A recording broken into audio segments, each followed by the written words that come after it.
So many flutists, oh my gosh, band flutists, they just default to this one articulation. It's sort of this legato connected thing that they do, or worse yet, they don't tongue at all. It's what I call the who articulation. Who, who, who, who, who, everything's who. And I tell my students, if you don't play the proper articulation, just like if you play a note that's out of tune, to me that's a wrong note.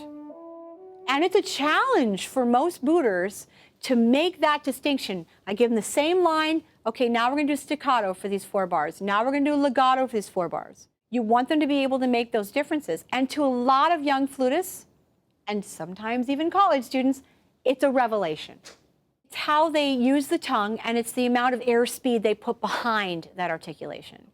So it's how hard they actually, you know, when they tongue, it's how hard that it hits the roof of their mouth and how much airspeed they put behind the tongue. That's going to give you a staccato versus a legato versus a marcato versus an accent, those kinds of things.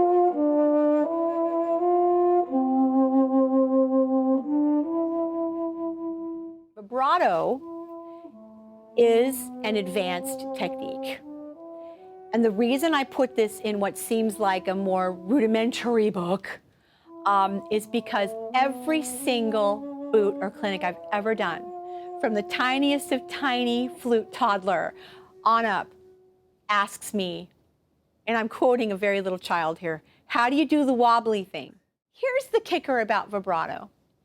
It is such an amazing tool to teach a student how to move air, how to get really quick air speed. This is something that is just so essential to a flutist.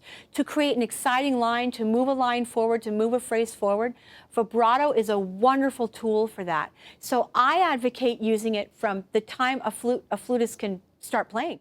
Now you should know how to play without vibrato as well. But since in my 15 years of booting, 15, 20 years of booting, I can tell you it comes up every time I do a flute boot, every time. They want to skip to that page. It is such a magical thing, which I think is wonderful because it does nothing but improve their tone quality, their use of air and air speed, and it does nothing but benefit the flutist. So I'm happy to teach it to them.